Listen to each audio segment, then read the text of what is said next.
दोस्त होना भी जरूरी है। यार राहुल, कैसे हो? चलो कहीं घूमने चलते हैं। हाँ ठीक है। कहाँ चलेंगे? कहीं पहाड़ों पर? अच्छा आइडिया है। ठीक है, मैं बस की टिकट बुक करवा देता हूँ और अच्छा सा होटल भी देख लेता हूँ। ठीक है भाई, लेकिन जल्दी करो। लाइफ में इतना स्ट्रेस हो गया है कि कुछ दिन का रेस्ट तो बहुत जरूरी बन गया है। राज का शाम को फोन आता है राहुल के पास। राहुल, मैंने टिकट बुक करवा दिया है। आज शाम की ही बस है। जल्दी से सामान पैक कर लो।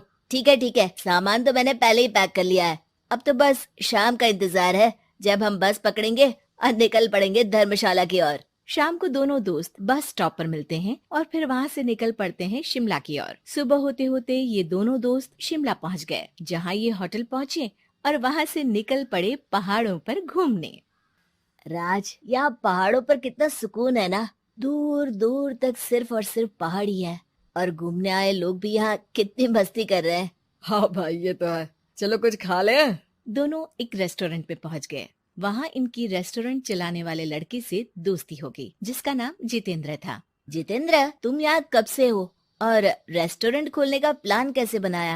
अरे भाइयों, मैं तो यहीं का हूँ। बस बाहर कुछ साल के लिए गया था नौकरी करने, पर फिर लौट आया और अपने यहाँ ही रेस्टोरेंट खोल लिया। पिछले 6 साल से यहीं पर हूँ। अरे लेकिन जितेंद्र, एक बात तो बताओ, रेस्टोरेंट ही क्यों? कुछ और काम क्यों नहीं? और भैया, अपना तो ये मानना है कि आदमी दुनिया में कहीं भी हो, लेकिन उसे भूख तो लगेगी ही, और इसके लिए उसे खाना तो चाहिए ही। यानी ये धंधा कभी मंदा नहीं पड़ता, इसलिए ये काम शुरू किया था। लेकिन इस काम में क्या मुनाफा भी होता है या फिर बस ऐसे ही काम चल रहा है शौकियाना तौर पर? अरे अरे, क्यों नहीं भैया, काम तो हो ही रहा है, और मुनाफा नहीं होता तो ये 10 लोगों का स्टाफ कैसे रख लेता। वैसे आप भी क्यों नहीं इस बिजनेस में हाथ आजमाते हो? हाँ, आइडिया तो अच्छा है, लेकिन हम लोग तो सिर्फ यहाँ घूमने आए हैं और हमारे पास इतने पैसे भी नहीं है। और अब पैसों की चिंता क्यों करते हो? सिर्फ 5 लाख रुपए लगा कर भी आप काम शुरू कर सकते हो। अच्छा, वो कैसे? अरे, आप रेस्टोरेंट में मेरे पार्टनर बन जाइए। जो मुनाफा होगा वो आधा आधा बांट लेंगे। राज को ये सुनकर अच्छा तो लगा, लेकिन राहुल को इस ऑफर में कुछ दिक्कत लगी। उसने कोने में ले जाकर राज को समझाना शुरू किया। अरे राज, पागल मत बन। हम सिर्फ यहाँ घूमने आए हैं, ये ऑफर के चक्कर में क्यों पड़ रहे हो? कुछ काम शुरू ही करना होगा तो दिल्ली में शुरू करेंगे, यहाँ शिमला में क्यों? अरे बेवकूफ, दिल्ली में 5 लाख रुपए में कौन सा काम शुरू करेंगे? यहाँ शिमला में इतने कम पैसों में काम शुरू कर लेंगे और 1 साल में मुनाफा लेकर वापस भी चले जाएंगे। ओहो, अरे भाई, तुम्हें जो करना है करो, लेकिन मैं इस बिजनेस में तुम्हारा साथ नहीं दे सकता। याद रखो, हम यहाँ सिर्फ घूमने आए हैं, कोई बिजनेस करने नहीं। और इस जितेंद्र पर वैसे भी मुझे ज्यादा भरोसा नहीं हो रहा है। अरे तुम्हारी यही तो दिक्कत है, तुम्हें किसी पर भी भरोसा नहीं होता, लेकिन मुझे तो है। मुझे पता है कि इतने कम पैसों में मुझे जितेंद्र अपना बिजनेस पार्टनर बना रहा है। अरे लेकिन क्या गारंटी है कि पैसे लेने के बाद जितेंद्र तुम्हें बेवकूफ नहीं बनाएगा? अरे मुझे तो है, मैं कुछ नहीं जानता। मुझे सिर्फ ये पता है कि जितेंद्र मेरे बारे में ज्यादा ना जानते हुए भी मुझ पर कितना भरोसा कर रहा है। मुझे तो लग रहा है कि इसके पीछे उसकी मंशा ठीक नहीं है। बाकी तुम्हें जो ठीक लगे वो करो। मैं तो आज शाम की ही बस से वापस जा रहा हूँ। ठीक है, तुम चले जाओ, लेकिन याद रखना कि आज के बाद मुझसे कभी बात करने की कोशिश मत करना। राहुल गुस्से में वहाँ से चला जाता है। दूसरी ओर राज और जितेंद्र साथ में मिलकर काम करने लगे। राज ने अपने घर से 5 लाख रुपए ये कहकर लिए कि जल्द ही वो 2 गुने पैसे कमाकर 6 महीनों में लौटा देगा। कुछ दिनों बाद।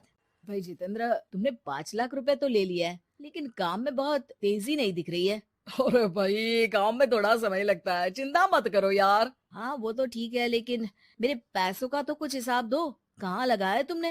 अरे बड़े आए पैसों का हिसाब मांगने वाले। वो तो शुक्र मनाओ कि इतने कम पैसों में मैंने तुम्हें काम पर रख लिया है। क्या कहा तुमने? मुझे काम पर रखा है? अरे मैं तो तुम्हारा बिजनेस पार्टनर हूँ। बड़ा आया पार्टनर बनने वाला।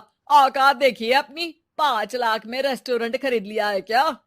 ऐसा है तो मेरे पैसे वापस करो, मुझे तुम्हारे साथ काम नहीं करना है। अरे पैसे कैसे? वो सब तो काम में लग गए।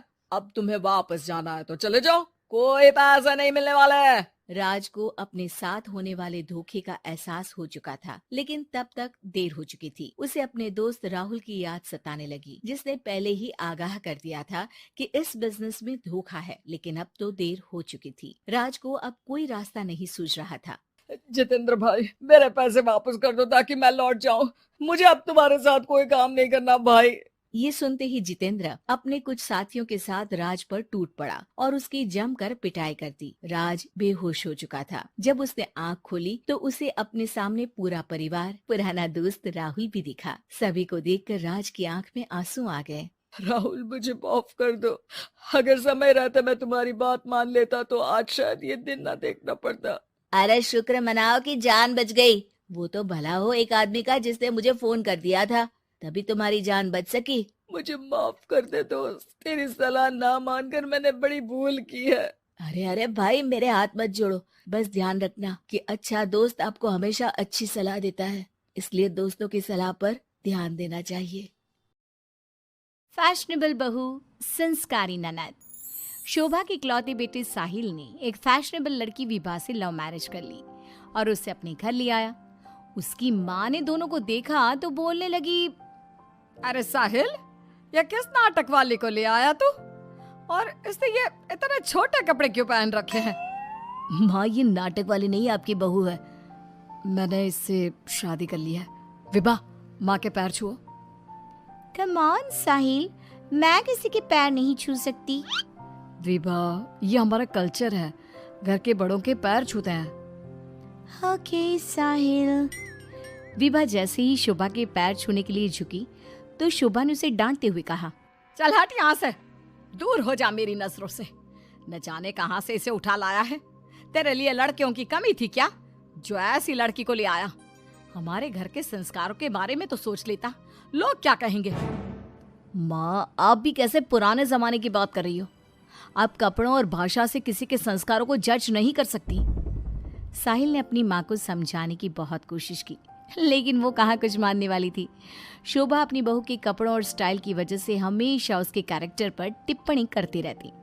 एक दिन विभा अपनी सास के लिए चाय बनाकर लाई। गुड मॉर्निंग मॉम, ये आपकी टी। ऐ छोरी, तुझ में संस्कार नाम की चीज है या नहीं? गुड मॉर्निंग ना बोला कर मुझे। हमारे यहाँ बहुएं पैर छूती है और तूने ये कैसे कपड़े पहने? देख जरा मेरी बेटी रानी को, सीधे सादे कपड़े पहनती है वो। मॉम, आपकी बेटी को फैशन की बिल्कुल भी नॉलेज नहीं है। उसी तो आप तंबू भी दे देंगी ना तो वो तंबू भी पहन लेंगी। देखो माँ, भाभी कैसे मेरा मजाक उड़ा रही हैं। रानी, मैं तुम्हारा मजाक नहीं उड़ा रही, मगर जरा देखो खुद को कैसी लग रही हो। तुम्हें फैशन का बिल्कुल भी सेंस नहीं है। कुछ तो लड़कियों वाली हरकतें किया करो। चलो कोई बात नहीं, मैं आ गई हूँ ना, सब सिखा दूंगी। इतना कहकर विभा वहां से चली जाती है और रानी सोचने लगती है, भाभी आपने मेरा मजाक उड़ाकर अच्छा नहीं किया। अब देखो मैं कैसे आपको इस घर से बाहर निकालती हूँ। अब रानी हर समय अपनी भाभी की कमियां ढूंढने में लगी रहती। रानी की माँ तो विभा से नफरत करती ही थी, लेकिन घर से निकालने के लिए जरूरी था कि साहिल भी विभा से नफरत करे। एक दिन घर में पूजा हो रही थी। घर के सभी सदस्य पूजा में शामिल हुए, लेकिन विभा नहीं हुई। जब पूजा खत्म हुई तो रानी ने कहा, भैया माना कि भाभी फैशनेबल हैं, लेकिन इसका मतलब ये तो नहीं कि वो भगवान में बिल्कुल आस्था ना रखे। उन्हें पूजा में तो आना चाहिए था ना। हाँ बेटा, तूने अपनी मर्जी से शादी तो कर ली, अब अपनी मॉडल बहू को घर के तौर तरीके तो सिखा दे। अपनी बहन और माँ की बात सुनकर साहिल विभा के पास गया और उससे कहने लगा, विभा, आज घर में पूजा थी, तुम क्यों नहीं आई पूजा में? पता है लोग कितनी बातें बना रहे थे। माय डियर हस्बैंड, इतना गुस्सा क्यों हो रहे हो? जरूरी नहीं कि भगवान को खुश करने के लिए पूजा में शामिल होना पड़े। जब भगवान को दिल से याद कर लो ना तो बस उसी समय होगी उनकी पूजा। विभा, तुम शब्दों के जाल में मुझे मत फंसाओ। मैं जानता हूँ तुम इन सब चीजों को नहीं मानती, लेकिन तुम माँ की खुशी के लिए ही चली जाती। कम ऑन डार्लिंग, तुम तो छोटी सी बात को खींच रहे हो। मुझे पूजा में जाने से कोई प्रॉब्लम नहीं थी। मुझे किसी ने बताया ही नहीं पूजा के बारे में। अगर माया रानी बता देती तो मैं चली जाती। इसी तरह दोनों में काफी देर तक बहस चलती रही। अब विभा की ननद और सास किसी न किसी बात पर दोनों का झगड़ा करवाती रहती। जो भी शोभा के घर आता तो वो उसके सामने अपनी बेटी और बहू की तुलना करती। एक दिन उनके घर पर उनकी पड़ोसन आई। शोभा बहन कैसी हो? कहाँ है आपकी फिरंगी बहू? अरे घूम रही होगी आधे कपड़े पहनकर कहीं। जब से आई है जीना हराम कर दिया है। शोभा बहन, वैसे जो भी हो, आपके बेटे साहिल ने ऐसी लड़के से शादी करके सही नहीं किया। आपके घर में सब कितने संस्कारी हैं। आपने अपनी खुद की बेटी की कितनी अच्छी परवरिश की है, और आपकी बहू, उसके तो पूरे मोहल्ले में चर्चे हैं। हाँ बहन, बात तो सही कह रही हो। एक मेरी बहू है जिसे ना बात करने का तरीका आता है, ना कपड़े पहनने की तमीज़ है। और एक मेरी बेटी है, संस्कारी, सुंदर, सुशील, सर्वगुण संपन्न है मेरी बेटी। आप तो जल्द से जल्द बस अपनी बेटी की शादी करने के बारे में सोचो। कहीं ऐसा ना हो कि आपकी बहू के चक्कर में आपकी बेटी से कोई शादी ही ना करे। पड़ोसन की बात शोभा के दिमाग में बैठ जाती है और वो रानी के लिए रिश्ता ढूंढना शुरू कर देती है। एक दिन शोभा की तबीयत अचानक खराब हो जाती है। माँ, क्या हो गया है आपको? आप दिन भर अपने कमरे में लेटी क्यों रहती हो? अरे पता नहीं बेटी क्या हो गया है, कई दिन हो गए बुखार आ रहा है। मॉम, आपको डॉक्टर के पास जाना चाहिए, ऐसे तो आपकी हेल्थ खराब होती जाएगी।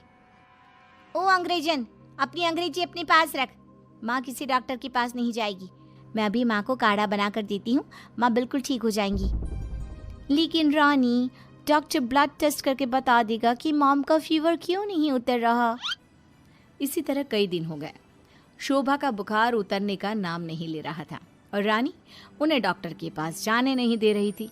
एक दिन विभा रानी को बिना बताए शोभा को डॉक्टर के पास ले गई। शोभा को 4-5 दिन हॉस्पिटल में रहना पड़ा।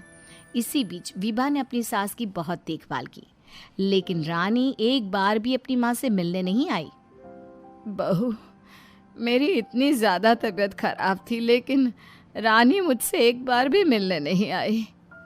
डोंट वरी मॉम, घर में कोई नहीं है ना, तो वो घर में ही रहती है। अब डॉक्टर ने बोला है कि आप घर आ सकती हैं, तो आप ज़्यादा सोचिए मत। अब शोभा को पहली बार अपनी बेटी और बहू के संस्कारों के बीच का अंतर पता चला। शोभा अपनी बहू को प्यार करने लगी। एक दिन शोभा ने विभा से कहा, बहू, आज शाम को लड़के वाले रानी को देखने आ रहे हैं। रानी और तुम बाजार चली जाओ, खाने का कुछ सामान और रानी के लिए अच्छी सी साड़ी लेकर आना। माँ, मैं भाभी के साथ नहीं जाऊंगी। वो साड़ी दिलाने की जगह कोई स्कर्ट या जींस दिलाकर ले आएंगी। बहू, तो इसे साड़ी ही दिलाकर लाना, ठीक है? Okay mom. रानी और विभा मार्केट के लिए निकल जाती हैं, लेकिन रास्ते में बहुत ट्रैफिक था। पूछने पर पता चला कि एक कार का एक्सीडेंट हो गया है। विभा और रानी ने कार के पास जाकर देखा तो एक लड़का बहुत बुरी तरह से जख्मी पड़ा था। कोई उसकी मदद नहीं कर रहा था। लोग खड़े होकर बस तमाशा देख रहे थे।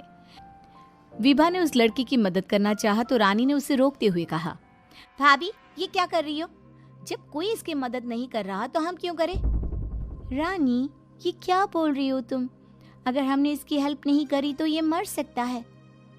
लेकिन भाभी, पुलिस का झंझट कौन संभालेगा? पुलिस उल्टा हमसे ही सवाल जवाब करेगी। वो सब बाद में देखेंगे, पहले इसे हॉस्पिटल पहुंचाते हैं। विभा और रानी उस लड़के की जान बचा लेती हैं और उन्हें घर आने में देर हो जाती है। शोभा उनसे पूछती है, तुम दोनों को इतनी देर क्यों हो गई आने में? देखो शाम होने वाली है, लड़के वाले किसी भी समय आते होंगे। माँ, आपकी लाडली बहू की वजह से देर हो गई। मुझे आज पता चला भाभी को समाज सेवा का शौक भी है। रानी ने पूरी बात अपनी माँ को बता दी। शोभा ने बहू को डांटने की जगह उसकी तारीफ की। वो तीनों बात कर ही रहे थे, तभी साहिल वहां आकर कहता है, माँ, जो लड़का रानी को देखने आने वाला था उसका एक्सीडेंट हो गया है। क्या? ये तो बहुत बुरा हुआ। ठीक तो है ना वो? हमें जल्दी उसे देखने जाना चाहिए।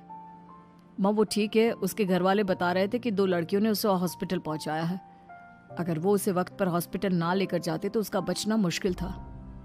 2 लड़कियों ने? डार्लिंग, हमने भी आज एक लड़की का हॉस्पिटल पहुंचाया था। कहीं ये लड़का वही तो नहीं जो रानी से मिलने आ रहा था? सभी हॉस्पिटल पहुंचे तो ये लड़का वही निकला जिसकी जान विभा और रानी ने बचाई थी। सब ने दोनों की बहुत तारीफ की। रानी ने अपनी भाभी से माफी मांगते हुए कहा, भाभी मुझे माफ कर दो, मैंने हमेशा आपको गलत समझा। अगर आप ना होती तो मैं कभी भी किसी अनजान आदमी की मदद ना करती। डोंट क्राई डियर, हमें अच्छे काम करते रहने चाहिए। साहिल दोनों की बात सुनकर कहता है, देखा रानी, मैं कहता था ना, संस्कार चरित्र में दिखाई देते हैं, कपड़ों और भाषा में नहीं। इसीलिए कभी किसी के कपड़े देखकर उसका कैरेक्टर सर्टिफिकेट नहीं बनाना चाहिए।